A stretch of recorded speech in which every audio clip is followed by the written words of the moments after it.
इतना तो बता देते अभी कुछ नहीं सर, थोड़ा सा ब्रीफ कर दीजिए सर। अभी जो परिस्थिति है उसको लेकर कुछ था क्या? সিআরপিএফের অফিসাররা ছিল এবং দুখানা গাড়িতে ফোর্স নিয়ে এসেছিল, পুরো হিন্দুস্তান কেভেসটা পরিদর্শন করলো এবং তারপরে আমাদের এডি বিল্ডিংয়ে ইউনিট হেড যে আছে আর.এন. ওঝা, ওনার সাথে দীর্ঘক্ষণ মিটিং করবেন। বাস এর বিষয়ে এর বেশি কিছু জানা যাচ্ছে না। আজকে তো কি মনে হচ্ছে কি আমরা তো ভাবছিলাম যে মক ড্রিলের বিষয়ে হয়তো পুরো এলাকা যেমন আজকে অ্যালার্ট আছে সেই বিষয়ে হবে, কিন্তু আবার এনাদের দেখলাম পুরো হিন্দুস্তান কেভেসটাই যতটা ছিল আমাদের জিতপুর পাম্প হাউস থেকে নিয়ে সমস্ত এলাকাটা পরিদর্শন করবেন এবং এনারা কাউকে কিছু জানাবেন না।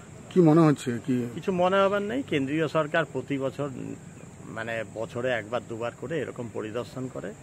এখন নির্বাচন এসছে, নির্বাচনের আগে একটু বাংলাকে যদি কিছুভাবে মানুষকে বিভ্রান্ত করা যায়, অশান্ত করা যায়, এই চেষ্টা চলছে। আমাদের এখানে আমাদের বিধান উপাধ্যায় আছে, আমাদের চিন্তিত নই। আমাদের শিল্পের দাবি হলো ফ্যাক্টরি আসতে হবে, কর্মসংস্থানের দাবি আছে, চাকরি দিতে হবে। এর জন্য যা সহযোগিতা দরকার আমরা সবাই মিলে করব। আপনার নাম? আমার নাম সুভাষ মহাজন, হিন্দুস্তান কেভেস পুনর্বাসন সমিতি।